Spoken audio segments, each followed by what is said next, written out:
Ready? Go. Ciberpaz, saquémosle provecho a la tecnología. Ciberpaz, generando conciencia y empatía. ser un ciberciudadano que cuida el planeta y genera conciencia. Eso es Ciberpaz. A un clic, clic, clic, clic, clic para hacer potencia de la vida. A un clic, clic, clic, clic, clic de empatía con toda la comunidad. Ciberpaz, para ser mejores ciberciudadanos. Ciberpaz, aprender de mi entorno digital. Ciberpaz, Es potencia de la vida.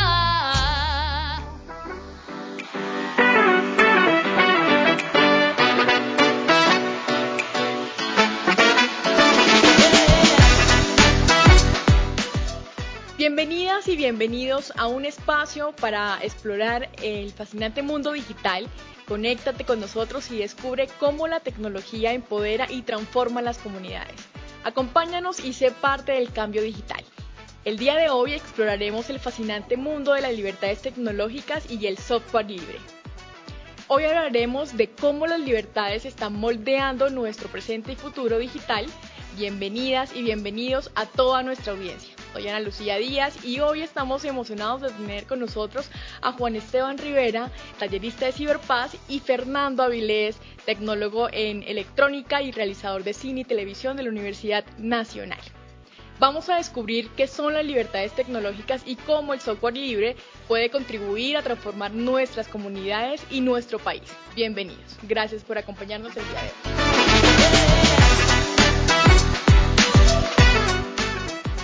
Para entrar en materia, queremos preguntarles qué implican y por qué son relevantes las libertades tecnológicas. Bueno, cuando hablamos de libertades tecnológicas, esa palabra libertad hace referencia a la capacidad de decidir, y cuando necesitamos decidir debemos estar informados. Entonces, en ocasiones, a lo largo de nuestra formación educativa y por temas culturales, pues no conocemos muchas cosas sobre la tecnología, específicamente sobre el software libre. Muchas veces cuando llegamos a la universidad nos topamos con una Mac o nos topamos con Linux y ¡puf!, nos enredamos, nos volvemos locos y no nos damos cuenta de lo beneficioso que son para nosotros y cómo con estos temas podemos llevar a beneficio de crear otro tipo de herramientas o incluso correr la barrera del conocimiento, ¿cierto? Entonces, en definitiva, nuestro mundo se queda limitado por las palabras que conocemos, y sí sería muy importante de que desde pequeños conociéramos las diferentes oportunidades que hay en términos de tecnología, no solo de software, sino de otras, para que podamos ir abriéndonos, y es ahí donde considero que es tan importante, porque entre más conozcamos, más oportunidades podemos de decidir y más oportunidades tenemos de cambiar y transformar nuestro entorno, porque eso es lo que queremos todos, generar un cambio y transformación de nuestro entorno a través de lo tecnológico. El día de hoy estamos abarcando un tema de gran interés y quisiera, para continuar, preguntarte qué impacto tiene el software libre en la democratización de la tecnología y la igualdad de oportunidades. Yo creo que para poder contestar esa pregunta es muy importante tener en cuenta que cuando hablamos de software libre es muy común entenderlo como el software gratuito, pero cuando hablamos de software libre se está hablando de algo que va un poco más allá, que es el tema de compartir información. Yo creo que hay una palabra muy importante dentro del tema del software libre, que es comunidad. Cuando hablamos de software libre estamos hablando de un software que se viene construyendo, que se viene edificando a partir de necesidades y a partir de personas que están aportando y construyendo a esas mismas necesidades desde su conocimiento. En un principio de una forma muy desinteresada. Puede que más adelante empiecen a existir otros intereses, como ya ha pasado con algunas distribuciones de Linux, poniendo Linux claramente dentro del marco como el primer gran ejemplo del software libre, pero sí creo que es importante poder empezar a entender que cuando estamos hablando de software libre estamos hablando de comunidad, de la intervención de una comunidad, y esto es muy importante traerlo y aterrizarlo sobre las pequeñas comunidades que pueden empezar a tener acceso a herramientas tecnológicas de manera fácil, de manera no limitada y sobre todo también de manera no privativa. Así es, Fernando. Y Juan, yo te quería preguntar, ya que él tocó el tema de comunidades, ¿cómo las comunidades locales pueden beneficiarse en el uso del software libre? Es bastante amplia la respuesta, y podemos a partir de algo de que tú nos en un momento ir a la democracia, la oportunidad de que las personas puedan decidir si comparten o no sus datos y con quién lo comparten, ¿cierto? Si sesgamos la oportunidad de participación, ya sea por las redes sociales, el software que utilizamos para aprender X tema en la institución educativa, estaríamos obligando o sometiendo a que sí o sí tienen que entregar sus datos o su forma de trabajo a ese software. Cuando hablamos de software libre existe una gama amplia, ¿cierto?, de esa comunidad donde le damos la oportunidad a las personas personas de que elijan con quién quieren compartir sus datos, cómo desean interactuar e incluso si desean transformar algo que no les gustó de ese programa, porque precisamente eso es una de las garantías y es de que se puede adecuar. Puedo conocer de cómo se hizo ese software y lo puedo modificar. Ahora, entendiendo esto, las comunidades a partir de ese conocimiento podrían tener redes privadas, ejemplo para los barrios más vulnerables, redes privadas de internet, es decir, como tener una biblioteca, ¿cierto? Para esa comunidad nada más. Hace muchos años nosotros conocíamos una plataforma que era Encarta, antes de que llegara el internet, y ahí hacíamos las tareas. Todos. ¿Qué tal que eso existiera en los barrios, ¿cierto? Que pudiéramos crear, ¿cierto? Porque podemos a través de un dispositivo volverlo un router y generar internet, ¿cierto? Y que pudiéramos conectar a esas comunidades, esos pequeños hogares que están en situación de vulnerabilidad, pero que tuvieran acceso a libros, que tuvieran acceso a información, que pudieran consultar o leerse un cuento, ¿listo? Eso es una oportunidad que se puede dar a través del software libre, ¿listo? ¿Qué otras cosas podríamos hacer? Crear pequeños campus para que esas personas aprendieran nociones básicas de programación, o incluso, listo, programación es muy complejo, ¿qué tal entonces si nos metemos con el tema de la IA? Que puedan generar ellos sus propios juegos con IA, que puedan generar sus propios espacios de participación o sus propios libros a través del software libre, que ellos puedan crear su propia historia, la puedan contar a través de las mismas herramientas que tienen ellos y no estar sometidos a el tema de licencia y derechos de autor que puedan imponer compañías con uso restrictivo de la información. Así es. Bueno, estamos mencionando las oportunidades que tiene la libertad tecnológica y también los software libres, pero muy seguramente tenemos desafíos que ustedes deben tener como identificados. ¿Cuáles son esos desafíos y cómo nosotros podemos proteger nuestras libertades digitales?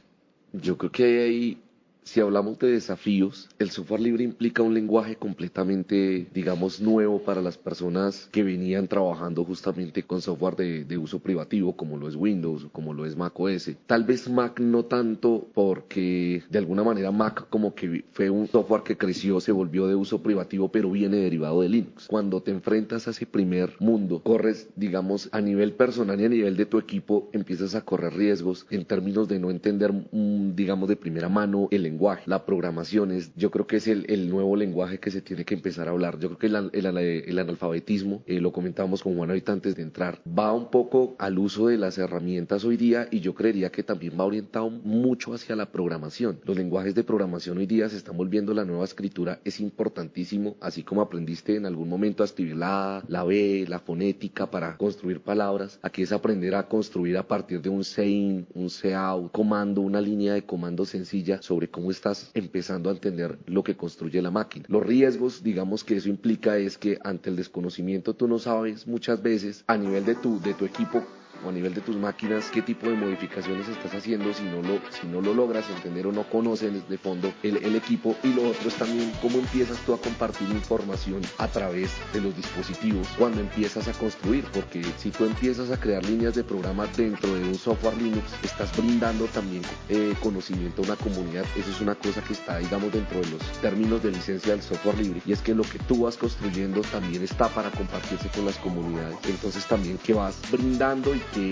¿qué te puedes reservar? Yo creo que esa es una muy buena pregunta que empieza a quedar a partir de cuando empiezas a trabajar propiamente sobre el software y sobre los desafíos que le implica. Juan, danos unos tips para proteger nuestras libertades digitales. Desafiante pregunta. Digo que es desafiante porque al día de hoy hablar de protección de datos se está hablando propiamente de los límites que se pueden o no se pueden cruzar, más allá de la información que alguien tenga o no tenga, ¿sí? Porque si yo quisiera en el fondo realizar una profunda protección de datos, me toca devolverme a los años 90, donde no estoy compartiendo información permanente desde la red. Yo creo que el primer tip es ser consciente de toda la información que estás compartiendo y cómo la estás compartiendo minuto a minuto. Yo creo que ese es el primer paso. Hacer conciencia, porque todo el tiempo estás compartiendo información. Sí, voy a poner un ejemplo. Ni siquiera no se trata de cuando entras, qué sé yo, a una app bancaria donde estás digitando tu clave, tu número de cuenta, que eso es información que le estás suministrando a un sistema, sino el solo hecho de conectarte a una red. No sé si alguno, pues creo que a ustedes les ha pasado, conocen cuando tienen determinado dispositivo, digamos un iPhone, y de repente en la publicidad te dice memoria llena, limpia tu iPhone. Sí. Se supone que el punto en la red debería ser un código, ¿sí? Un punto IP, una dirección IP, pero por debajo de esa y ya le estoy contando a la red que estoy desde un dispositivo iPhone de tales características. A mí me parece impresionante que a mí, por ejemplo, en mi teléfono nunca me sale algo que no me interese. Sí. Hay mil y mil de publicidad, pero no sale absolutamente nada que no me interese. Y es información que a mí, digamos, a mi subconsciente, a mi diario vivir, yo no he brindado en ninguna parte. Pero a quienes les interesa para darme publicidad, la tienen. Entonces, yo creo que hablar de la protección de datos tiene que ver es a dónde no quiero que llegue la información que ya sé per se está en la red. Desde el momento en el que abrí una cuenta de Facebook, desde el momento en el que abrí una cuenta de TikTok, tengo información allí. A dónde no quiero que llegue. Y a dónde no quiero que llegue, digamos que el primer desafío sería hacer conciencia de qué tipo de información estoy compartiendo todo el tiempo en el que estoy desde mis dispositivos electrónicos, sea computador, sea teléfono, sea la tablet, incluso hasta los mismos televisores, los Smart TV, desde un Roku, desde el software mismo del Android TV o el Apple TV. Ellos están todo el tiempo leyendo qué tipo de series ves, qué tipo de películas. Es más, tú buscas en Instagram como baldosas blancas y te empiezan a aparecer una cantidad de publicaciones que tú dices como, ¡oh, Dios! Y tu forma de elección es solamente el precio, básicamente. Tú pasas de Instagram a TikTok y en TikTok te aparecen, mira, pinta las baldosas negras de color blanco de tal manera, Sí. o sea, todo te sale exacto. Bueno, tanto ya para finalizar, tanto para nuestros oyentes como yo, tenemos una curiosidad inmensa y es el qué significa ser un hacker. Normalmente tenemos como esa percepción de que es un villano, que es un delincuente, pero quisiera saber tus puntos de vista de qué es un hacker. Bueno, yo diría que un hacker es un avesado en el mundo de la programación, que dentro de ese conocimiento que tiene le ha permitido descubrir las vulnerabilidades en los sistemas, ¿cierto? Al punto de que él también podría crearlos. O sea, así como un cerrajero puede hacer una llave maestra para X cantidad de candados o herramientas para abrir diferentes candados y asimismo comprobar qué tan seguros son esos candados, esas cerraduras, yo lo veo a un hacker como una persona de este tipo, que es capaz de encontrar las diferentes puertas para llegar allá. Incluso me recuerda a Matrix, no sé si recuerdan en una película donde buscan al cerrajero que él va con un juego de llaves y eso les permite pasar de un lado al otro y siempre hablan de la puerta trasera, ¿cierto? De hecho es un concepto muy clásico, muy común en el mundo de la tecnología, en el parte de seguridad o de sistemas, y ellos buscan entrar esas puertas traseras para descubrir vulnerabilidades, pero también no todo tiene que ser malo. O sea, el hacker no es esa persona oscura, allá con un ojo tapado, que con un gato que te busca robarte los datos y demás. No, de pronto ha sido una malinterpretación, porque a veces culturalmente a lo desconocido o a lo que nos parece como mágico, ¿cierto? Que a veces decimos, uy, ¿cómo así? Este man, ¿cómo logró tantas cosas? Eso es magia, ¿cierto? Entonces lo tildamos de malo. No, simplemente es una persona que conoce mucho, es un avesado y no necesariamente es malo. También puede ser bueno, el que nos ayuda a entender cómo podemos protegernos. Por ejemplo, ¿cuántos hackers no tienen los bancos? Los contratan precisamente para reconocer sus vulnerabilidades y evitar que agentes extraños, ¿cierto? Dañinos, delincuentes, capten esa información. Facebook, ¿cuántos hackers no tendrá? Google, ¿cuántos hackers no tendrá? ¿Cierto? Los tienen trabajando dentro de su nómina, pues porque necesitan protegerse. Necesitan esos cerrajeros que estén constantemente comprobando que la cerradura está bien, que todo está perfecto y que nadie más va a entrar sino el que tenga la llave autorizada. Fernando, ¿y tu percepción? Estoy completamente de acuerdo con Juan. Siempre entendimos el hackeo como el pirateo, ¿no? Sí. Como un sinónimo de pirateo, como de... Y realmente no, el hackeo tiene que ver, desde la misma concepción del término, es más como con el conocimiento, como con la exploración de algún sistema, la exploración de un concepto. O sea, incluso es algo que está muy desde lo filosófico. Y el hackeo no necesariamente es malo. De hecho, pues, un ejemplo, nosotros mantenemos haciendo hackeo, pues saliendo un poco del término expresamente de lo informático. No sé, el día que yo no quiero ir a pagar en un taller el cambio de aceite del carro y lo hago yo mismo, le estoy haciendo un hackeo a mi carro porque pues estoy entrando a intervenir un sistema, descubriendo cómo funciona, estoy entrando a intervenir. Eso tiene que ver un poco como con el tema de ser hacker, de conocer, ¿no? de explorar, y no necesariamente tiene una connotación negativa.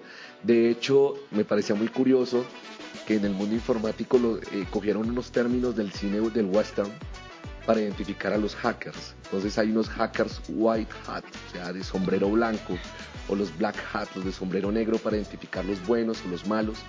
Buenos, como lo decía Juan, los bancos contratan hackers para poder identificar vulnerabilidades del sistema, poder conocer a profundidad, estar haciendo esos escaneos permanentes. Negativos, pues creo que últimamente hemos estado con muchas noticias, atravesados de mucha información a través de ese tipo de hackeo, de extracción de información ilegal, de ese tipo de cosas que se presentan. Yo creo que podemos apropiar el término, ojalá siempre desde lo positivo, ¿no? Desde poder llegar a más bien a explorar y conocer los sistemas y cómo intervenirlos, pero pues en función de construir, ¿no? Que de eso se trata. Yo creo que de eso se trata todo esto. Sí, la construcción en positivo en las redes sociales, porque tenemos ya demasiados problemas a nivel país.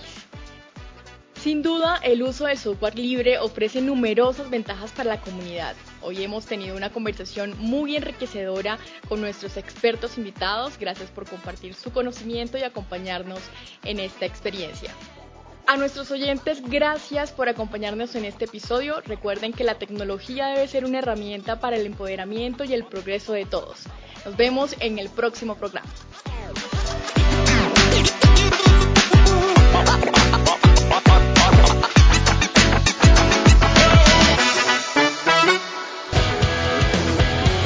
Ministerio TIC,